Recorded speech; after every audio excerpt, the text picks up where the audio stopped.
Elements हैं। First is three fold classification of industries. ये क्या है? थ्री फोल्ड क्लासिफिकेशन था किसका? इंडस्ट्री का। तो फर्स्ट इज इसमें industries were classified into three categories.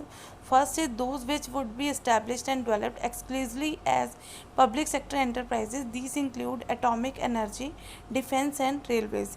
अभी कहते हैं कि इसके अंदर किसको इस्टेब्लिश किया गया था? पब्लिक सेक्टर एंटरप्राइजेज को, जिसके अंदर हमने किसको इंक्लूड किया? एटॉमिक एनर्जी एंड डिफेंस और रेलवे को। Those which could be establish both as private और पब्लिक सेक्टर, मतलब कि इसके अंदर इस्टेब्लिश किसको किया गया? प्राइवेट और पब्लिक सेक्टर एंटरप्राइजेज को, बोथ को भी। जैसे private sector was to play only secondary role, new enterprises were to establish primarily in the public sector. This category includes fertilizer industry and mining industries. All industries other than a category first and second were left to the private sector. यानी जो first और second में नहीं आई वो सभी किसके लिए थी? आपकी इंडस्ट्रीज प्राइवेट सेक्टर के लिए।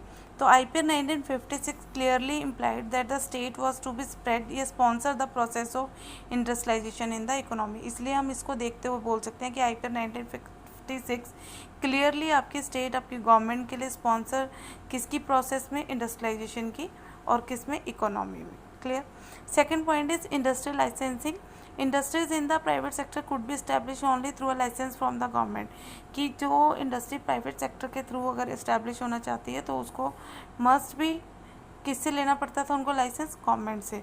The basic idea of licensing policy was to encouraging industry in backward regions of the country. This was to promote regional equality.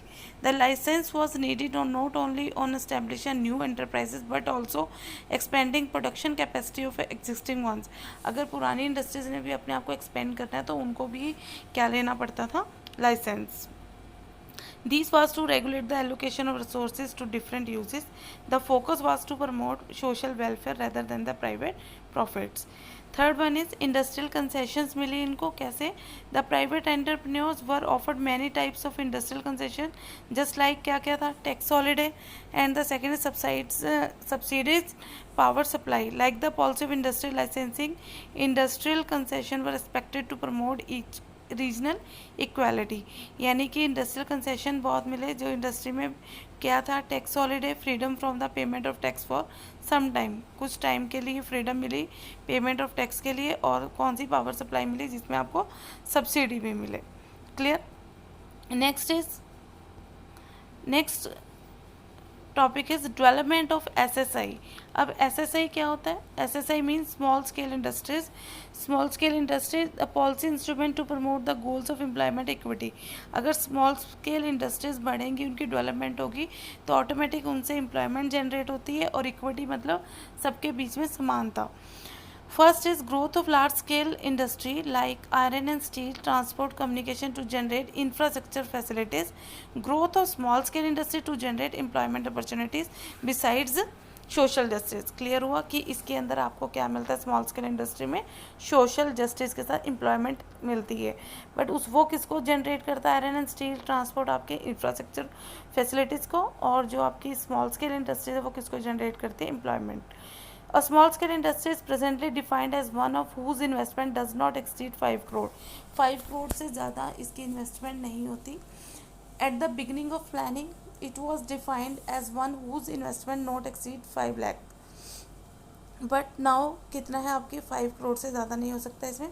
The role of small scale industry in achieving the goals of planning was underline by Karve committee, also called village and small scale industry committee. इसको दो नाम दिए जाते हैं, curve committee, और इसको हम village and small scale industry भी बोल सकते हैं।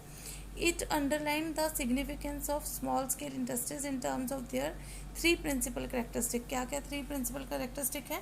First is SSI is labor intensive and therefore employment friendly. कि जो small scale industries हैं वो labor intensive होती है, capital intensive नहीं, क्योंकि इसमें जो मिनिमम अमाउंट ऑफ इन्वेस्टमेंट है वो कितना है आपका, और मैक्सिमम भी कितना है? 5 करोड़, है ना। तो ये से ज़्यादा नहीं हो सकता, तो ये कैपिटल इंटेंसिव तो हो ही नहीं सकती। तो ये कौन सी है? लेबर इंटेंसिव है। और लार्ज स्केल इंडस्ट्री जो होती है वो कौन सी होती है आपकी? Capital intensive. तो इसमें वही है कि अगर ये लेबर इंटेंसिव है तो इसकी वजह से achieving full employment bye focusing on small scale industries यहाँ पे गिवन भी है।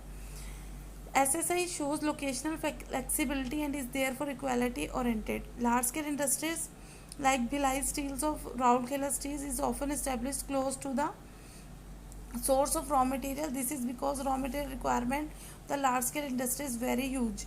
Its transportation from distant places leads to high cost of transportation. SSI on the other hand shows locational flexibility. It is there for equality oriented. अब ये कहते हैं कि जो आपकी लार्ज स्केल इंडस्ट्री है वहीं पे रखती है जहाँ पे रॉ मटेरियल इजीली इनको